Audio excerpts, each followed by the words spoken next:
Because of communism, this vibrant European city was unvisitable until 1991. Today, Tirana feels like a city of contrasts. Huge underground bunkers, massive mountain peaks, and a vibe we really weren't expecting. Join us this week as we explore the European capital that very few people are talking about. We're Rick and Adam, the floating nomads. We quit the 9-to-5, sold our house and set out to live and travel differently. Whether we're slow travelling over land or waking up to nothing but sea. One unique home is always waiting for us, our narrowboat, Serenissima. Join us on board and abroad.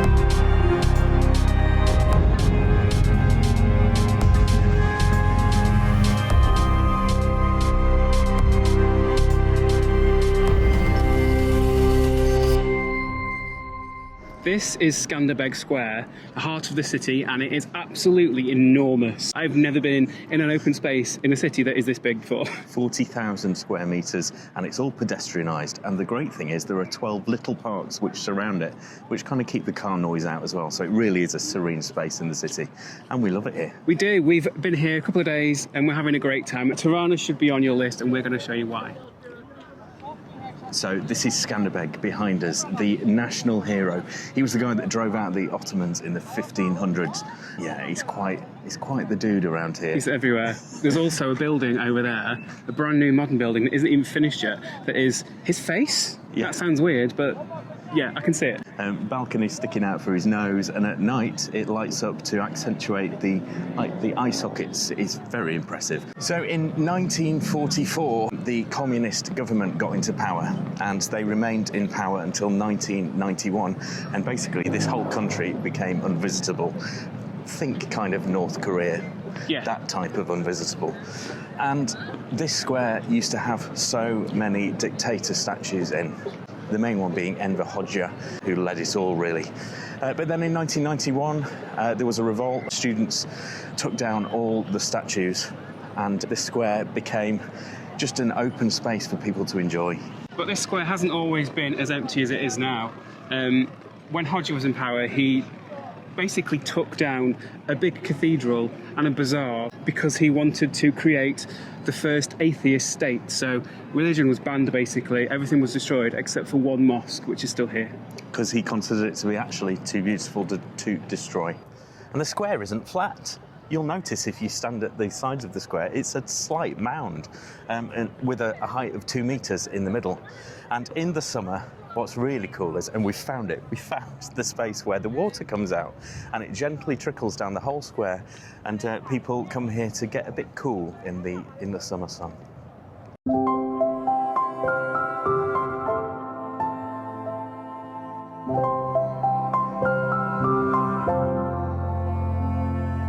So we got here on a ferry from Bari in Italy. Not the best of ferries. Yeah, you can watch that. Not very nice, but as soon as we got here, it was just a revelation.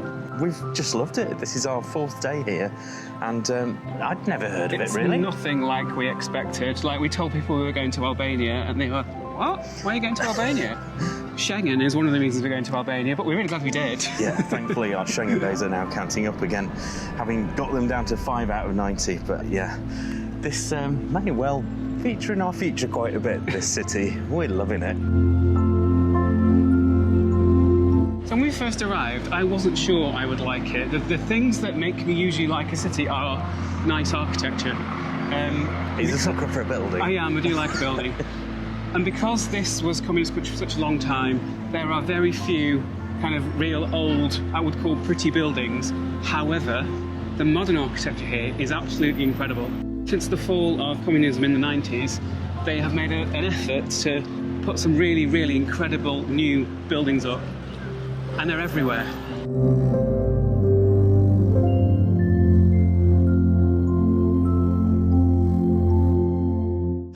the plan for today, we're going to take you around some sites in central Tirana, and then we're going to visit a mountain, which the mountains surround this whole city. Yeah, it's like in the middle of a whole ring of mountains. You can't, at the end of every street basically there's a massive mountain range. It's awesome to see. It's really pretty.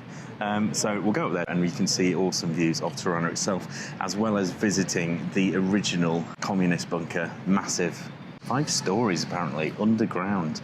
So that will certainly be an experience. Yeah.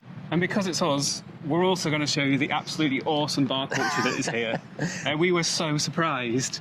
So many bars, all really cool, not really expensive, and we'll eat some food as well. Walking by the smallest river in the world. Try not to fall in it. Yeah, because he would, even though it's that tiny. I've crossed it now. Yeah, that's better. Wow, look at that, you can leap over rivers.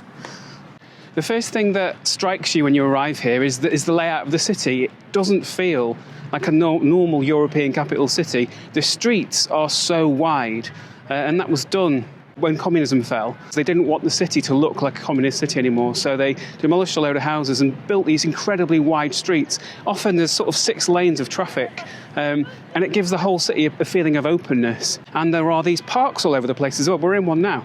And these just are little green oases in the middle of the city. It's like nowhere else in Europe that I've ever been before. I really like it.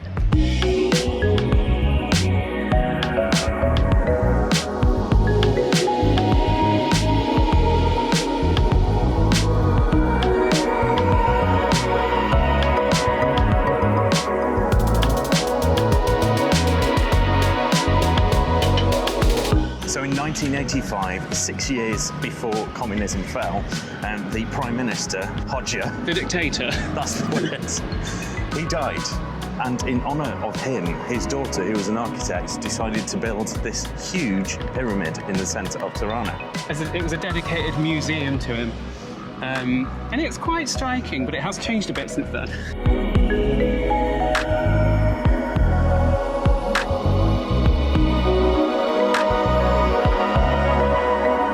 We are going to walk right up it. Are we? Yeah. Greg needs to hang on. He's clumsy.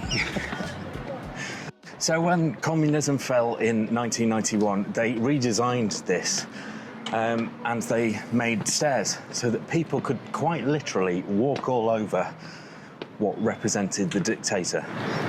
Very steep, aren't they? Nearly there.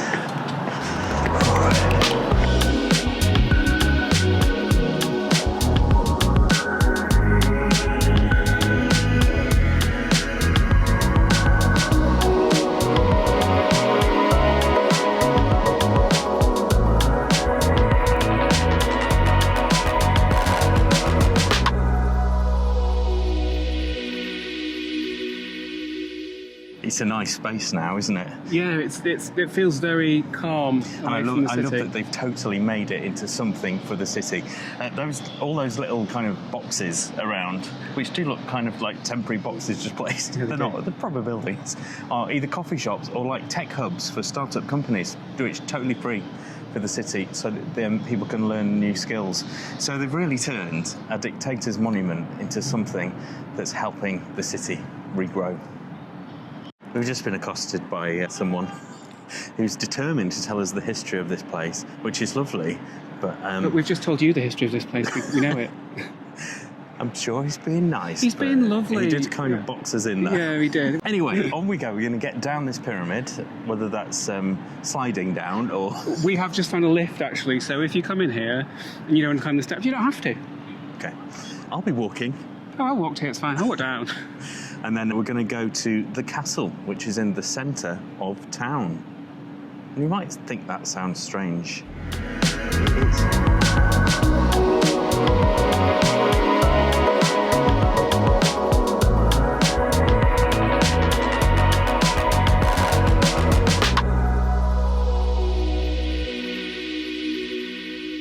So just a short walk from the pyramid to the castle, and we have to cross the river. Is this to do with Vodafone, the thing we're in right now, or is it just... Yes, it is. Okay. Yes. But the river is quite underwhelming. Stinks, actually. It's called the Lana River, and it goes through the very centre of Tirana. In a weird trench. Doesn't look very natural, Yeah. does it? Unlike a few European capitals, we have very handy traffic lights here. They all have a countdown on, and you just have to wait for the not a green dude. It's like a disco when it comes on as well. It's you're waiting for a green Albanian double-headed eagle, like on the flag, rather than a green dude. It is a great flag. It's on a par with Wales to me. I mean, a double-headed eagle or a dragon, they're both cool. Red and black as well. It's striking. Now we say we're waiting for a green double-headed eagle, but it's not appearing. I think this one's broken, and we're in the middle of a bike lane. We're not doing very well here. Right, now we're going into the castle complex. And I say complex because it's not really a castle anymore. The only thing that's kind of original is the walls on the outside. All the middle of it has been gentrified and turned into restaurants and bazaar.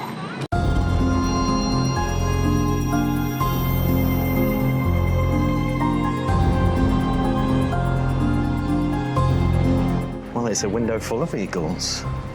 It is really cool, isn't it? It's on a tambourine, though. Awesome.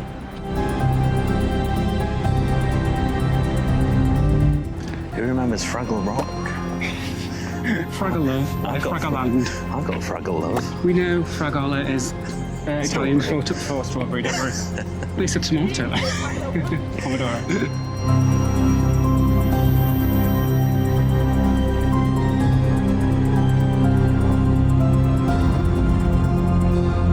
So this is it. This is the castle. This isn't what I picture when I picture a castle, to be honest. It's nice. This is good. There's bars. Yeah, bars and restaurants and shops. The oldie ATMs there. That's a good point. So if you do come to Tirana and you want to use an ATM, I recommend getting as much money as you want for the whole trip in one go, because they generally charge a flat fee of about £7 for each transaction. So whether that's if you're getting 20 quid out or 200. We haven't found a machine that doesn't do that yet, so yeah, beware. And lots of places don't take cards, lots of places are just cash only. Yeah, so do it all in one big transaction.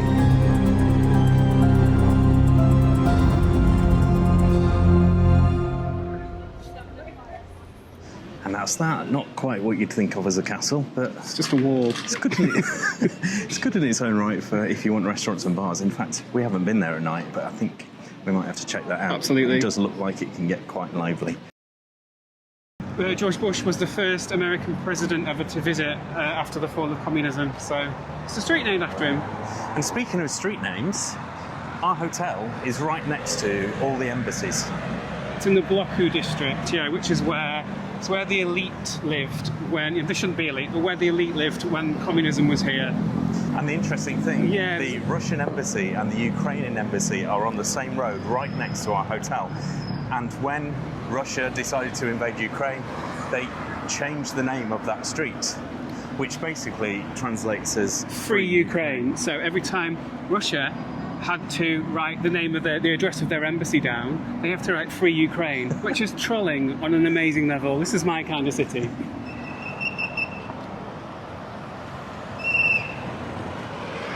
To eat inside the castle walls is quite expensive.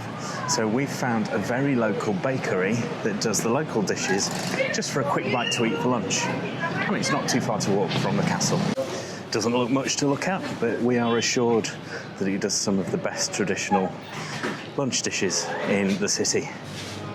So Rick's gone in.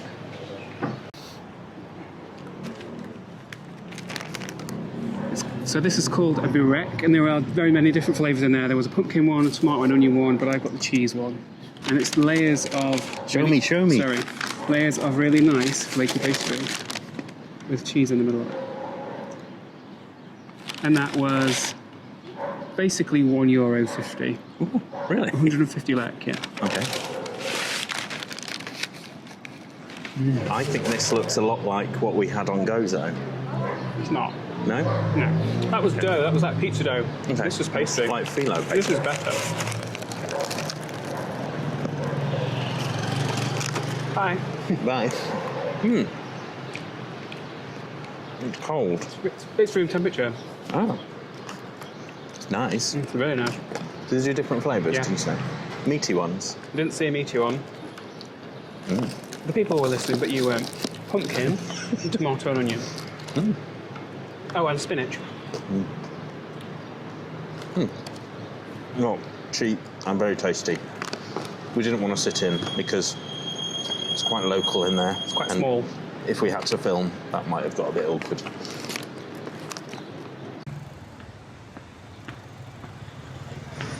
Going to catch the bus now. It should only be about a 20-minute ride to the Bunk'Art 1 museum, which is right next to the cable car for the mountain as well. An app that we found really handy whilst being in Tirana is the transit app.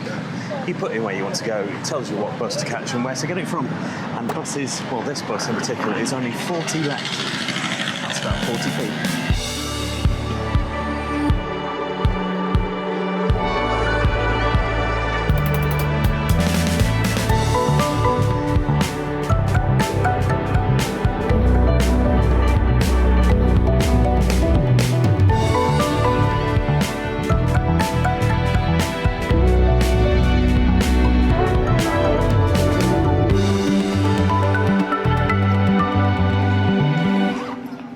Was horrific. Blooming awful. It was the busiest bus I've ever been on. You didn't even get to see how busy it got because you couldn't get anything out. I couldn't physically get my hand up to film. We won't be getting that back. I'm making sure I've not been pickpocketed. Hang on, because it was so busy you wouldn't know. No, it's fine. Phone, wallet, everything's here. I think we'll take a taxi back. I am so sweaty. Yeah, there was no air conditioning. It stopped at a lot of stops. The door opened and there was a nice breeze and then they closed again. And thank you so much to our friends and Nomads Club members whose name just appeared on the screen then. It's great to have you aboard. We couldn't carry on doing this without your support, so thank you very much. And if you need a reminder about what being a part of our club involves, basically it means you get extra content pretty much every week at the moment. And what do they cover, Adam? Stuff like the ferry ride to get here. The ferry was pretty disgusting, but we enjoyed it and we filmed it. And also things like we let you into secrets about filming, that sort of stuff. There is a fair bit of content in there now already, ready for you to watch. As soon as you click that join button on the Nomads Club tier, you will get that immediately. So if you want to do it, do it. If not, these videos will always be free. Right, it's time to get to that Bunk'Art museum and go underground and get a bit cooler before we go up the mountain. So, this is the original nuclear I can never say that word. Nuclear bunker of Enver Hoxha. And he kept it secret from all these people. He built it, it's absolutely huge, it's 5 stories underground. And yeah, just for him and his generals, basically. Without this was prime Cold War, presumably. Yeah, without any of the other people knowing, so it's quite selfish, that, isn't it? But the dictator's not known for being selfless. Yeah. We're prepared to get quite uncomfortable looking at the things in this museum, we've heard. Oh great, something to look forward to.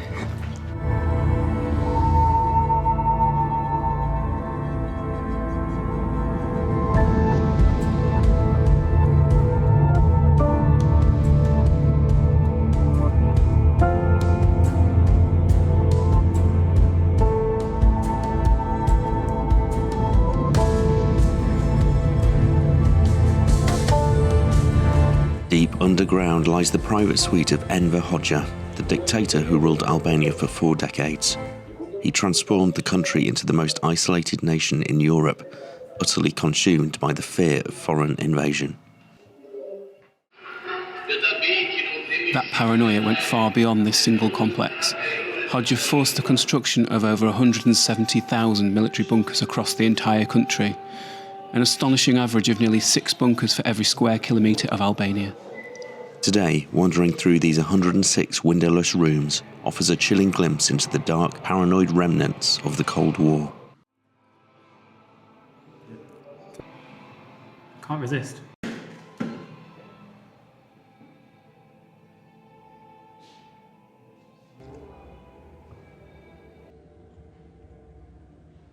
I was was thinking it's got to be more than just turning yellow lights on.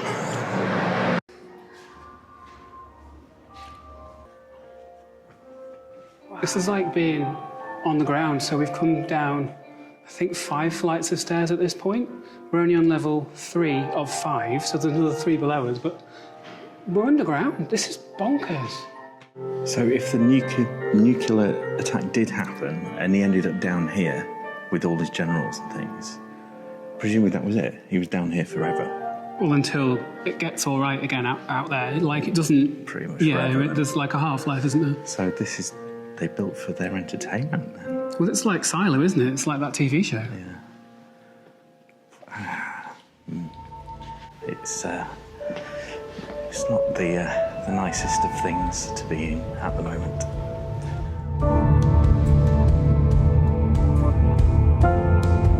We are now on the bottom floor, so 5 levels down into the earth, down really big double staircases. And all this earth was dug out. It's absolutely terrifying to think what they must have been expecting when they built this.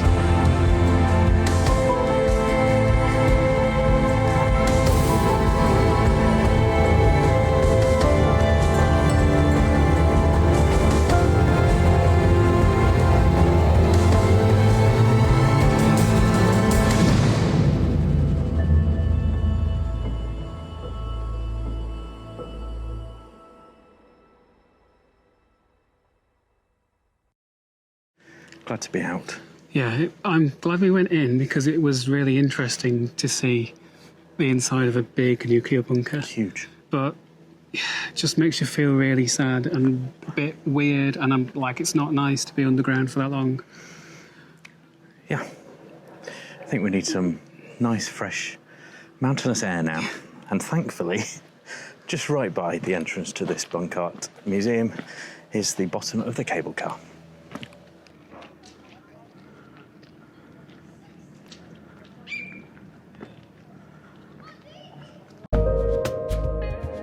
£3,000 lek for 2 tickets, that's about £15 each. 15 euros each. It's cable car jeopardy. Will we get one for ourselves? We really want one on our own so we can properly film and talk. It's looking good. There's no one behind us. Hooray! Hooray, we got one on our own. It's no one to help us though, it's not very good health and safety.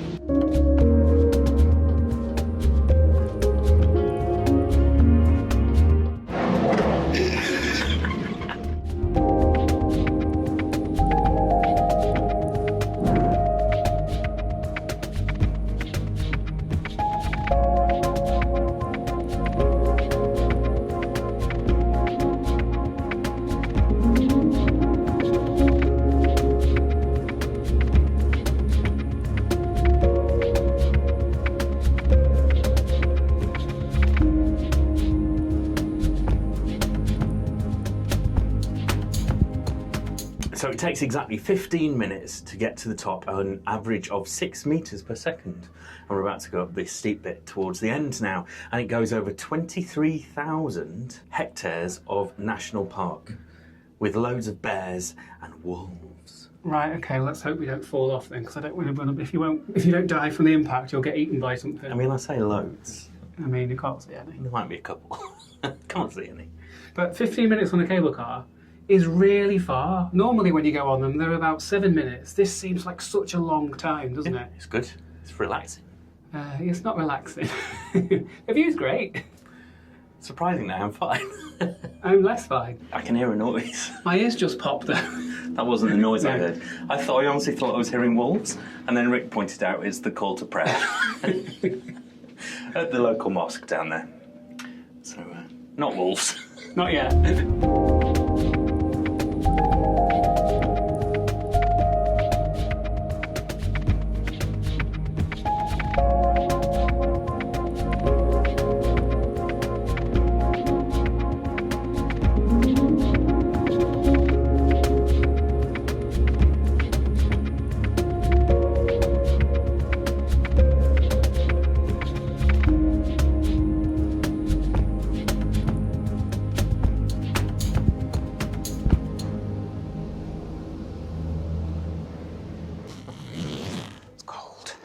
So it's like a proper complex of things, including a hotel. 24-room hotel, it's just behind us there.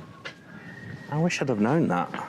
We could have spent a night here. I've always wanted to spend a night up a mountain. Again.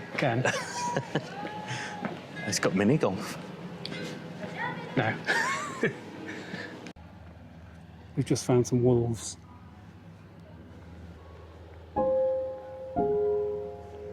Just going past the hotel restaurant, and it actually smells like an alpine village here. There must be wood fire in there.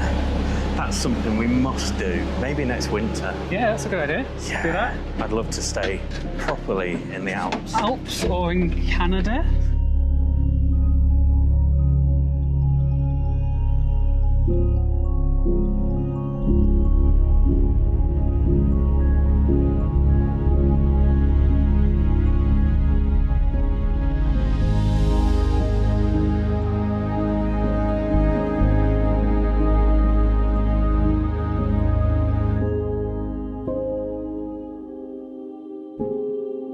It's a pretty good view, isn't it? So high up, you really get an idea about how big this city is from up here. It's huge. It is. It's hazy, isn't it? Yeah, it it's is. a sunny day, but it's hazy. I wonder, well, you can't take them off because you go blind.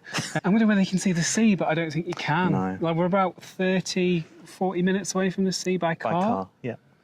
But I don't think Wow. you can because the mountains are in the way. Everyone's playing mini golf. I've never had the urge to go up a mountain and play mini golf. I don't know about you. I would totally play mini golf right now. No. You sure? 100% sure. So that's the hotel. It's a bit Bond villain. It is. It's not really like the luxury retreat we had in Turkey halfway up a mountain. No, not quite. I wouldn't say no though one day.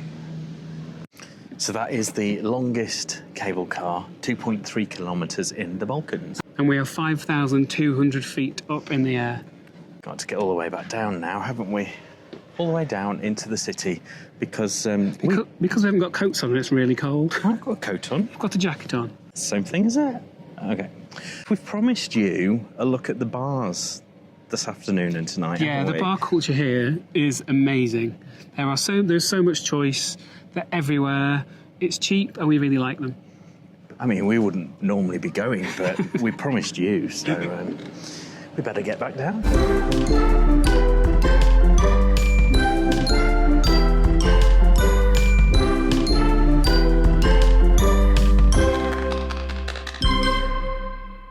It's time to get a taxi, and really easy to do. It's not Uber, it's not Bolt, it's a thing called Clust app, which I'll put a link to on the screen. And it works the same way, though generally you do pay cash. So you just select cash, and you just hand over the cash. Very easy. We liked what we saw at the castle earlier today, didn't we? All those cafes. So I think we'll start there today.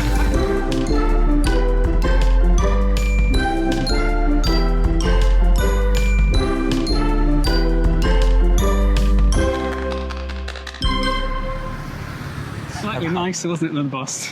Oh my god. Lovely air-conditioned electric taxi. Yeah, it was. And that was only roughly 10 euros or 1,000 lek for a 25-minute ride. Now, we're back where we were 3 hours ago because those cafes did look too good to miss out on. And actually, we liked the look of the place just outside the castle wall. So here we are. It's called Millennium Garden.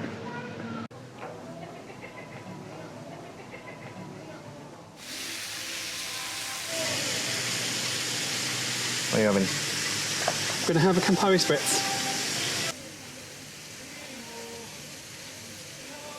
Good one. Real Campari. Real Campari. So, a good time to talk about how much drinks are here in Tirana, Yeah, capital city. Yeah, so for a beer, you're paying between €3 and €5, which is about standard. You're in a capital city, so that's not too bad. Cocktails, anything from... Well, that was $5.60. That was $5.60. Cosmo is 800. Yeah, but this is an expensive bar. This is a really like a fancy bar. Sorry, I keep saying like 560 and 800, so I mean lek. But in a rough conversion in your head, you can just take 2 zeros off and you've got euros. Yeah. So when Rick said a beer is 3 to 5 euros, that's 300 to 500 lek. So we have just ordered antipasta. It's skewers of sardines. No, anchovies, olives and and peppers. So that should be good. And that was 350 lek, so £3.50.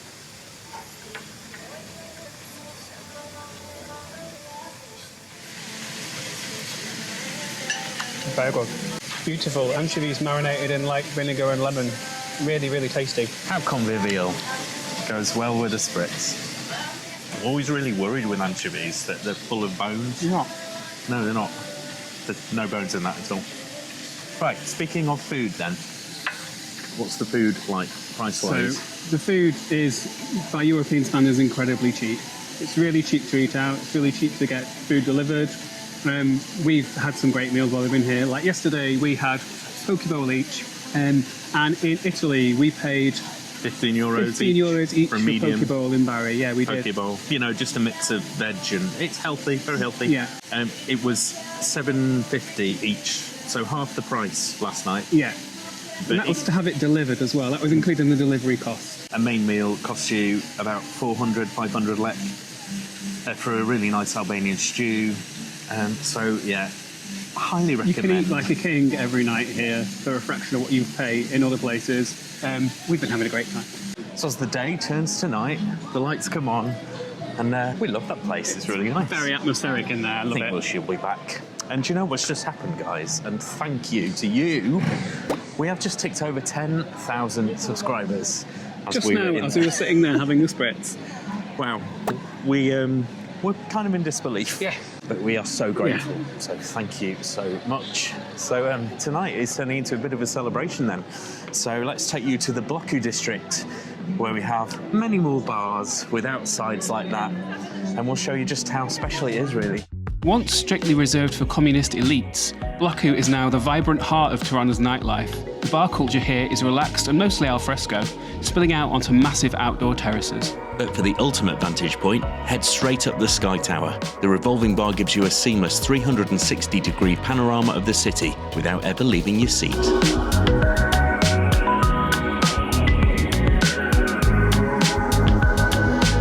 As you've just heard Rick say, it's very indicative of all the bars here in Tirana. Massive outside terraces and coffee places that turn into bars at night. So you get some really interesting places, and this is one of our favourites. I can't believe we're saying this, but we're coming to the end of our time already in Tirana. We've been here roughly a week, and wow, we did not expect this. It's amazing. We will be back. So friendly. That's the overwhelming thing I have to the say. people are lovely. There hasn't been one interaction we've had that hasn't been really good, really positive. We haven't met anyone that was horrible the whole time in a whole week. And the language thing, as we always do when we visit new countries, we learn the basics. I mean, very basics, like hello, goodbye. Thank you. 2 beers, please. But English is widely spoken here anyway. However, next week we move on to somewhere else in Albania, a place just up the coast called Skoda. We have not really any idea what that's like. We chose it because it's midway between here and our destination that we're going to for a couple of weeks after. So we will see what happens there. Stay tuned. Once again, thanks for being with us at this landmark. We cannot believe 10K has happened, but we are so grateful. Thanks for your likes, thanks for your subscribes. And also the comments, we love hearing from you. We read every single one and we reply to as many as we possibly can, which is pretty much all of them. Till next time, still in Albania. Bye.